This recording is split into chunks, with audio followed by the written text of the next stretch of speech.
हिजोसम्म नेपालको 1 इन्च भूमि पनि नछड्ने कुरा गर्नेहरू आज आफ्नै नेताको बचाउ गर्न नेपालले भारतको भूमि मिचेको प्रमाण खोजेर हिँडिराखेको छन्। यो भन्दा दुःखद केही हुन्छ जस्तो लाग्दैन।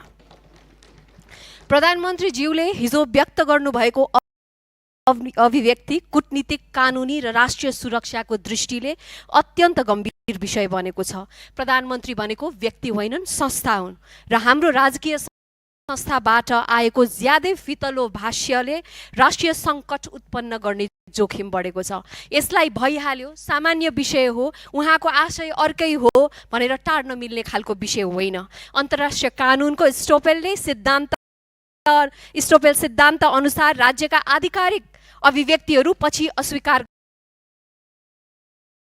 गर्न कठिन हुन्छन्, जसले राष्ट्रिय दाबी कमजोर पार्न सक्छ। यस्ता संवेदनशील विषयमा सार्वजनिक पदाधिकारीले अत्यन्त सावधानी, जिम्मेवारी बोध र कूटनीतिक परिपक्वता सहित भाषा प्रयोग गर्नुपर्ने अनिवार्य हुन्छ, किनभने यसले देशको सार्वजनिक पदाधिकारीले अत्यन्त सावधानी, जिम्मेवारी बोध र कूटनीतिक परिपक्वता सहित भाषा प्रयोग गर्नुपर्ने अनिवार्य हुन्छ, किनभने यसले देशको अन्तर्राष्ट्रिय छवि र हितलाई हानि गर्न सक्छ।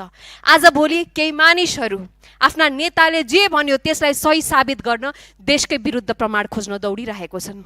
देशको सीमा, सार्वभौमिकता र राष्ट्रिय स्वाभिमान बहसका विषय हुन सक्छन्, तर नेताको एउटा अभिव्यक्तिलाई बचाउन, आफ्नो राष्ट्रकै दाबी कमजोर बनाउने काम कदापि राष्ट्रवाद होइन र यो सदनको सम्मानित माननीय ज्यूहरूले त्यस किसिमका गतिविधि नगर्न आग्रह गर्न चाहन्छु।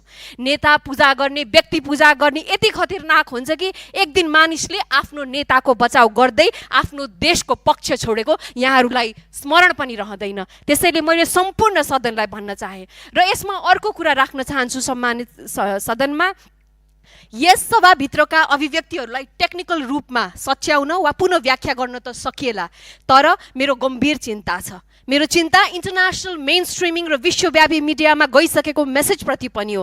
प्रतिध्वनिहरू निर्माण भइसकेका छन्। हामी नेसनल र इन्टरनेसनल मिडियामा गएका मेसेजेसहरूलाई सच्याउन वा हटाउन सक्दैनौँ। अर्को कुरा, एकपटक कुनै अभिव्यक्ति अन्तर्राष्ट्रिय कूटनीतिक वृत्तमा प्रवेश गरेपछि त्यो अपरिवर्तनीय कूटनीतिक छापको रूपमा स्थापित हुन्छ, जसलाई न मेटाउन सकिन्छ, न फिर्ता लिन सकिन्छ, न त सहज रूपमा सच्याउन सकिन्छ।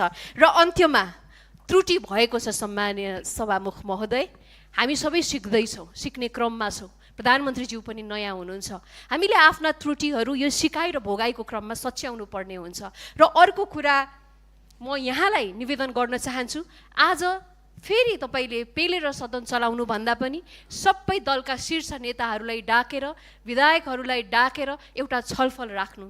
हामी यो मुद्दालाई राष्ट्रको गरिमासँग जोडेर हेरौँ र प्रधानमन्त्रीज्यूलाई पनि यो आफ्नो अभिव्यक्ति सच्याउनको लागि र उहाँले यसमा स्पष्टीकरण दिनको लागि हामी अनुरोध गर्न चाहन्छौँ। धन्यवाद।